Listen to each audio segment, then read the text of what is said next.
नमस्कार, मी गौरी कुबेर. आता आपण ऐकूयात आजचं सकाळचं पॉडकास्ट. मिझोरम विधानसभा निवडणुकांचे निकाल समोर आले आहेत. या ठिकाणी सत्ताधारी MNFला धोबी पछाड देऊन नवख्या ZPM पक्षानं इतिहास रचलाय. त्याविषयीची सविस्तर बातमी आपण आजच्या सकाळच्या पॉडकास्टमधून ऐकणार आहोत. तीव्र अल नीनो परिणामांमुळं बंगालच्या उपसागरात मिचॉंग चक्रीवादळानं थैमान घातलंय. त्यामुळे 8 वर्षांपूर्वीची स्थिती आता पुन्हा अनुभवायला मिळतेय. याविषयी देखील आज माहिती करून घेणार आहोत.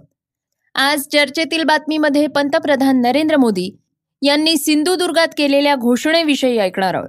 चला तर मग सुरुवात करूयात आजच्या पॉडकास्टला मालदीवच्या अध्यक्षांच्या बातमीनं. भारतानं मालदीवमधून सैन्य परत बोलवण्याची तयारी दाखवलीये असं मालदीवच्या अध्यक्षांनी जाहीर केलंय.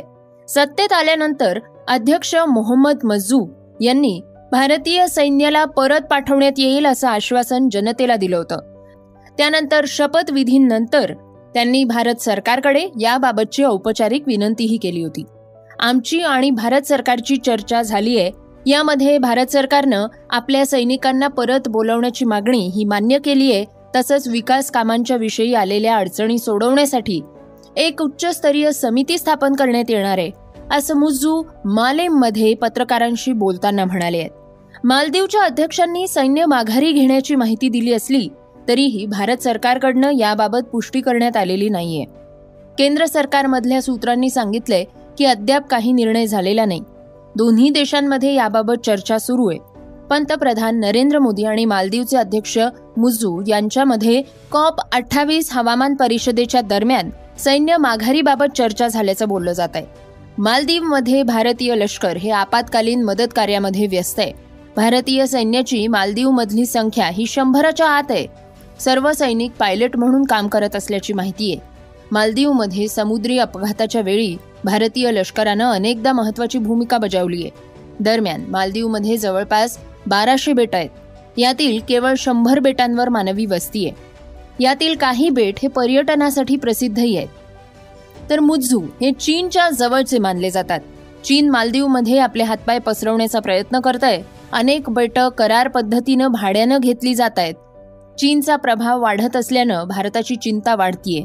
असं असलं तरी मुज्जू यांनी चीन आणि भारत या दोन्ही देशांना एक समान वागणूक दिली जाईल असं म्हटलं होतं. मिझोरमच्या मुख्यमंत्री पदाचे उमेदवार लालदुहोमा यांच्याविषयीची बातमी आता आपण ऐकूयात. मिझोरम विधानसभा निवडणुकांचे निकाल समोर आले आहेत. या ठिकाणी सत्ताधारी MNFला धोबी पछाड देऊन नवख्या ZPMनं इतिहास रचलाय. या विजयाचं संपूर्ण श्रेय हे पक्षाचे प्रमुख आणि मुख्यमंत्री पदाचे उमेदवार लालदुहोमा यांना दिलं जात आहे. लालदुहोमा यांच्याकडे राजकारणाचा प्रदीर्घ असा अनुभव आहे.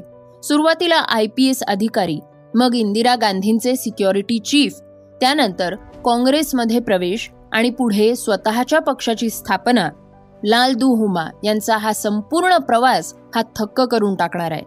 आतापर्यंतचा सर्व अनुभव पणाला लावून त्यांनी ही एकहाती सत्ता मिळवली आहे. मुख्यमंत्री पदासाठी त्यांचाच चेहरा समोर केला जातोय. लालदुहोमा हे नाव मिझोरामच्या लोकांसाठी नवीन नाहीये. या ठिकाणी असलेल्या फुटीरतावादी आणि दहशतवाद्यांवर नियंत्रण आणून शांतता प्रस्थापित करण्यात त्यांचा मोठा वाटा आहे. 1984 साली पहिल्यांदा काँग्रेसच्या तिकिटावरनं ते खासदार झाले होते. त्यानंतर 1988 साली त्यांनी काँग्रेसला रामराम ठोकला. मात्र यापूर्वीच पक्ष बदल कायदा लागू झाला होता. या कायद्यामुळे खासदारकी रद्द होणारे लालदुहोमा हे पहिलेच ठरले होते. लालदुहोमा यांच्या नावे एक अनोखा रेकॉर्डही आहे. लालदुहोमा यांनी पुढे झोरम नॅशनलिस्ट पार्टी नावानं स्वतःचा पक्ष उभा केला. यामध्ये आणखी 5 लहान पक्षांना एकत्र घेत ZPM म्हणजेच झोरम पीपल्स मूव्हमेंट या नावानं युती केली. पुढे याच युतीचं एका पक्षात रूपांतरण करण्यात आलं. मात्र निवडणूक आयोगानं या पक्षाला मान्यता दिली नसल्यामुळे 2018 सालची निवडणूक लालदुहोमा यांनी अपक्ष होऊन लढवली. या ठिकाणी आमदार म्हणून निवडून आल्यानंतर त्यांच्या पक्षाला मान्यता मिळाली. ते ZPM पक्षाचे अध्यक्ष झाले. मात्र मग त्यामुळे त्यांची विधानसभा सदस्यता रद्द झाली. मिझोरम विधानसभेची सदस्यता गमावणारे पहिले आमदार म्हणून लालदुहोमा यांनाच ओळखलं जातं. यावर्षी त्यांनी इतिहास रचलाय. यानंतर लालदुहोमा यांनी थेट या वर्षीच्या निवडणुकांवर लक्ष केंद्रित केलं होतं. स्थानिक पातळीवर केलेलं काम, उभारलेला जनसंपर्क आणि राजकारणाचा प्रदीर्घ अनुभव या सर्वांचा फायदा लाल दुहोमा यांना झालाय. त्यांनी कित्येक लोकप्रिय चेहऱ्यांना देखील आपल्यासोबत घेतलाय. परिणामी मोठ्या फरकानं त्यांनी यंदाच्या विधानसभा निवडणुकांमध्ये विजय मिळवलाय. मिचॉंग वादळाविषयीची अधिक माहिती देणारी बातमी आता ऐकूयात. तीव्र अल नीनो परिणामांमुळे बंगालच्या उपसागरात मिचॉंग चक्रीवादळानं थैमान घातलंय. यामुळे 8 वर्षांपूर्वीची स्थिती आता पुन्हा अनुभवायला मिळतेय. सन 2015 मध्ये झालेल्या भीषण पावसासारखा पाऊस पुन्हा चेन्नई शहरात अनुभवायला मिळतोय. त्यामुळे इतिहासाची पुनरावृत्ती झालीय. चेन्नई तुंबलीय. मिचॉंग चक्रीवादळामुळे चेन्नई शहरातल्या विविध भागात सध्या तुफान पाऊस चालू आहे. ठिकठिकाणी पावसाचं पाणी साचल्यामुळे पूरस्थिती निर्माण झालीय.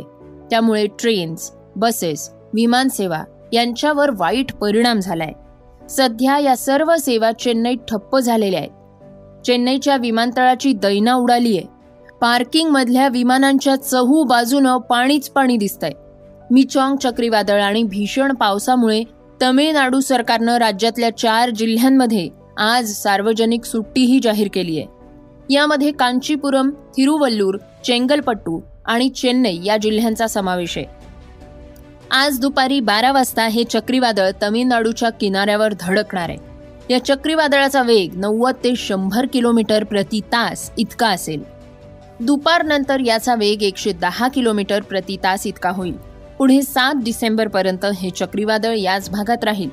त्यानंतर याची तीव्रता कमी होत जाईल. या चक्रीवादळापासून सुरक्षेसाठी उपाययोजना राबवण्यासाठी प्रत्येक जिल्हाधिकाऱ्यांना 1 कोटींचा निधी देण्यात आलाय. तर 2 कोटींचा निधी तिरुपतीच्या जिल्हाधिकाऱ्यांना देण्यात आलाय. तसंच जर युद्ध पातळीवर पूरस्थिती निर्माण झाली तर त्यासाठी अतिरिक्त निधी देण्यात येणार आहे. दिलासा पथकासोबत वरिष्ठ IAS अधिकाऱ्यांना पाठवण्यात आलेलं आहे. किनारपट्टीच्या भागात राहणाऱ्या लोकांना सुरक्षित स्थळी हलवण्यासाठी 181 रिलीफ कॅम्प्स तयार करण्यात आलेले आहेत. चक्रीवादळाचा परिणाम होणाऱ्या 8 जिल्ह्यांमध्ये हे कॅम्प्स असणार आहेत. तसंच या भागात 5 NDRF तसंच 5 SDRFच्या टीम्स तैनात करण्यात आलेल्या आहेत.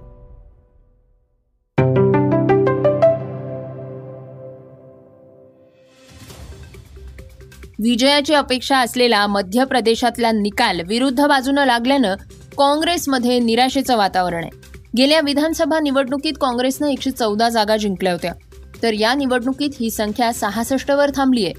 या राज्यात राहुल गांधींच्या भारत जोडो यात्रेला चांगला प्रतिसाद मिळाला होता. पण ही यात्रा ज्या ज्या भागांमधनं गेली तिथल्या तब्बल 17 जागा भाजपनं गमावल्या आहेत. या यात्रेत तब्बल 380 किलोमीटरचा टप्पा पार करण्यात आला होता. यामध्ये 21 विधानसभा मतदारसंघांमधनं ही यात्रा गेली होती.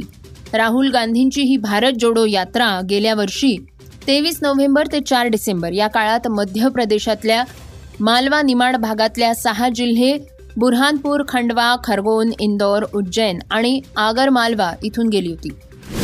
नौदल दिनानिमित्त पंतप्रधान नरेंद्र मोदी यांच्या हस्ते सिंधुदुर्ग इथं छत्रपती शिवाजी महाराजांच्या पुतळ्याचं अनावरण करण्यात आलंय. तारकर्ली इथं या कार्यक्रमाचं आयोजन करण्यात आलं होतं. यावेळी नरेंद्र मोदी म्हणाले आहेत की भारतानं गुलामीची मानसिकता मागे टाकली आहे. ती छत्रपती महाराजांची प्रेरणाच आहे. नौसेनेच्या ध्वजाला मागच्या वर्षी महाराजांच्या विचारांशी जोडता आलं हे माझं भाग्य आहे. आता नौदलाच्या गणवेशावर शिवरायांची राजमुद्रा असेल आणि नौदलाच्या पदांना भारतीय पद्धतीची नावं देण्यात येणार आहेत, अशी घोषणा पंतप्रधान नरेंद्र मोदी यांनी यावेळी केली आहे. बॉलिवूडची प्रसिद्ध अभिनेत्री दीपिका पडुकोण ही नेहमीच चर्चेत असते. ती नुकतीच लॉस एंजलिसमध्ये आयोजित अकादमी म्युझियम गाला कार्यक्रमात सहभागी झाली होती. म्युझियम गाला हे ऑस्करनंतर जगातलं दुसरं सर्वात मोठं व्यासपीठ समजलं जातं. या वर्षाच्या सुरुवातीला दीपिका ऑस्कर सोहळ्यातही दिसली होती. तर आता वर्षाच्या अखेरीस तिनं अकादमी म्युझिक गालामध्ये उपस्थिती लावली आहे. या कार्यक्रमात तिच्यासोबत सेलेना गोमेज, दुआ लिपा आणि इतर हॉलिवूड स्टार्स सुद्धा सहभागी झाले होते. भारताविरुद्ध 10 डिसेंबरपासून सुरू होणाऱ्या मालिकेसाठी दक्षिण आफ्रिकेनं आपल्या संघाची घोषणा केली आहे. टीम इंडियाला दक्षिण आफ्रिका दौऱ्यावर T20 कसोटी आणि एकदिवसीय मालिका खेळायची आहे. दक्षिण आफ्रिकेनं 3ही फॉर्मॅट्ससाठी संघ जाहीर केलाय. कर्णधार टेम्बा बावुमा याला मर्यादित षटकांच्या मालिकेतनं वगळण्यात आलंय. मात्र तो कसोटी मालिकेत पुनरागमन करणार आहे. टेम्बा बावुमा T20 आणि एकदिवसीय मालिका खेळत नसल्यामुळे एडन मार्क्रमला कर्णधार बनवण्यात आलंय. बावुमा कसोटी मालिकेत संघाचं नेतृत्व करणार आहे. श्रोत्यांनो, ऐकूयात आजची चर्चेतली बातमी. भारतीय नौदल दिनानिमित्त पंतप्रधान नरेंद्र मोदींनी मालवण इथं आयोजित कार्यक्रमाला हजेरी लावली होती. यावेळी त्यांच्या हस्ते छत्रपती शिवाजी महाराजांच्या पूर्णाकृती पुतळ्याचं उद्घाटन पार पडलं. त्यांनी उपस्थितांना आणि विशेष करून कोकणवासियांना संबोधित करताना काही महत्त्वाच्या घोषणा केल्या आहेत. यामध्ये रत्नागिरी, देवगड, मालवण या किनारी भागांच्या विकास कामांचा समावेश आहे. मोदी म्हणाले, मैं नौसेना को बधाई दूंगा कि आपने नेवल शिप में देश की पहली महिला कमांडिंग अफसर की तैनाती की है. साथियों, आज का भारत अपने लिए बड़े लक्ष्य तय कर रहा है और उसे पाने के लिए अपनी पूरी शक्ति लगा रहा है. भारत के पास इन लक्ष्यों को पूरा करने के लिए एक बड़ी ताकत है. ये ताकत 140 करोड़ भारतीयों के विश्वास की है. ये ताकत दुनिया के सबसे बड़े लोकतंत्र की मजबूती की है. कल आपने देश के 4 राज्यों में इसी ताकत की झलक देखी. देश ने देखा, जब लोगों के संकल्प जुड़ते हैं, जब लोगों की भावनाएं जुड़ती हैं, जब लोगों की आकांक्षाएं जुड़ती है, तो कितने सकारात्मक परिणाम सामने आते हैं. सिंधुदुर्गातलं चिपी विमानतळ आता सुरू झालंय. त्याचबरोबर दिल्ली मुंबई इंडस्ट्रीयल कॉरिडॉर हा माझगावपर्यंत जोडण्यात येणार आहे. इथल्या काजू उत्पादक शेतकऱ्यांसाठी सुद्धा विशेष योजना बनवण्यात आलेल्या आहेत. समुद्र किनाऱ्यावरल्या रहिवासी भागांना वाचवणं ही आमची प्राथमिकता आहे, असं मोदी यांनी यावेळी सांगितलंय. श्रोत्यांनो, हे होतं सकाळचं पॉडकास्ट. आजचं सकाळचं पॉडकास्ट तुम्हाला कसं वाटलं हे आम्हाला सांगायला विसरू नका. यूट्यूबवर सुद्धा तुम्ही सकाळचं हे पॉडकास्ट आता ऐकू शकता आणि त्या माध्यमातून तुमच्या प्रतिक्रिया, तुमच्या सूचना आमच्यापर्यंत जरूर पोचवा. सगळ्यात महत्त्वाचं म्हणजे सकाळचे हे पॉडकास्ट तुमच्या मित्रांना आणि कुटुंबियांना नक्की शेअर करा. तर आपण आता उद्या पुन्हा भेटूयात. धन्यवाद. स्क्रिप्ट युगंधर ताजणे. वाचा, बघा आणि आता ऐका आणखी बातम्या isakal.com वर. तुम्ही हा पॉडकास्ट isakal वेबसाईट आणि ऍपवर सुद्धा ऐकू शकता. विसरू नका, या पॉडकास्टला आपल्या आवडीच्या पॉडकास्ट ऍपवर सबस्क्राईब किंवा फॉलो करायला.